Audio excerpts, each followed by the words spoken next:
Good morning madam. তোমরা সবাই চুপচাপ বসো বসো। আজকে আমি তোমাদের জীবনের লক্ষ্য শুনবো, দেখি তোমরা বড় হয়ে কে কি হতে চাও। তোমরা একজন একজন করে বলো। ম্যাডাম, আমি পাইলট হতে চাই। আমি বড় হয়ে উড়োজাহাজ চালাবো। Good, very good. তুমি বসো। ম্যাম, আমি ইঞ্জিনিয়ার হতে চাই। আমি বড় হয়ে একটা সাইকেলের দোকান দেব আর ওখানে সাইকেল সারানোর কাম করব।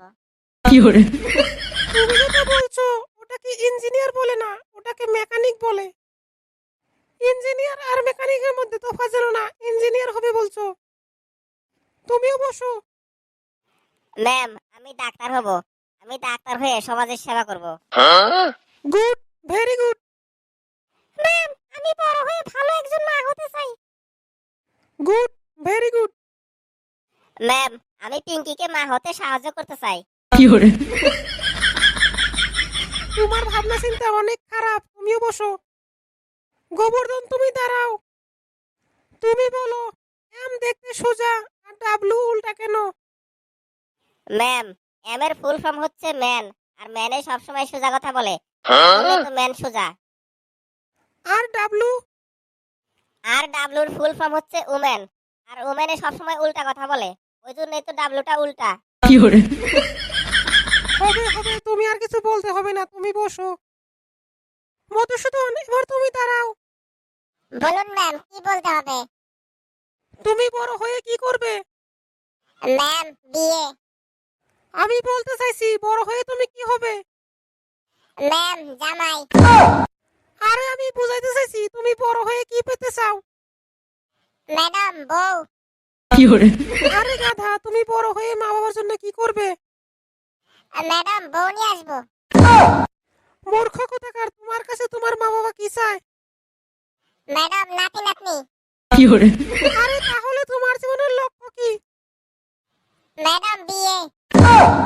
আরে মূর্খ, তুমি বসো। পিঙ্কি, এবার তুমি দাঁড়াও। বলুন ম্যাম, কি বলতে হবে? আই লাভ ইউ আবিষ্কার কে করেছিল? Madam, China company. মানে তুমি কি বুঝাইতে চাও? ম্যাডাম, এর কোনো গ্যারান্টিও নাই, ওয়ারেন্টিও নাই। টিকলে সারা জীবন টিকে, না টিকলে 2 দিনও টিকে না। গঙ্গাধর, এবার তুমি দাঁড়াও। বলুন ম্যাম, আমাকে কি বলতে হবে?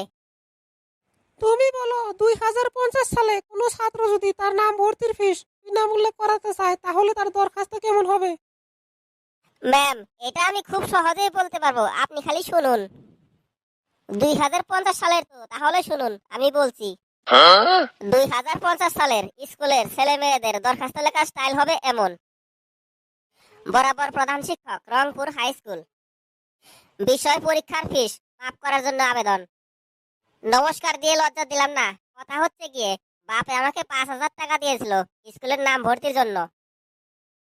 1,000 টাকা দিয়া সিনেমা দেখছি, 1500 টাকা দিয়া ক্যান্টিনে পার্টি দিছি, 500 টাকা আমার নতুন জান পাখির মোবাইলে ফ্ল্যাক্সি পাঠাইছি, আর 2,000 টাকা বাজিতে হারছি। ইংরেজি ম্যাডামের লগে সমাজ স্যারের ইটিস ফিটিস চলতেছে, এইটা নিয়ে বাজি ধরছিলাম। এখন আমি জানতে পারলাম সমাজ স্যারের লগে তো ইটিস ফিটিস চলতেছে আপনার। এখন আপনার কাছে 2টা রাস্তা খোলা আছে। এক হচ্ছে নাম ভর্তির ফিস মাপ, আর তা না হলে আপনার পর্দা ফাঁস।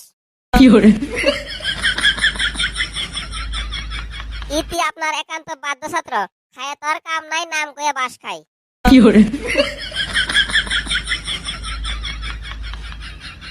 তোমার দরখাস্ত শুনে তো আমি এখন অজ্ঞান হয়ে যাব। কেউ একটু আমাকে এগিয়ে দিয়ে আসো। বন্ধুরা, এই ভিডিওটা কেমন লাগলো? যদি ভালো লাগে তাহলে অবশ্যই একটা লাইক কমেন্ট শেয়ার করবেন, আর চ্যানেলটিকে সাবস্ক্রাইবও করে দিবেন।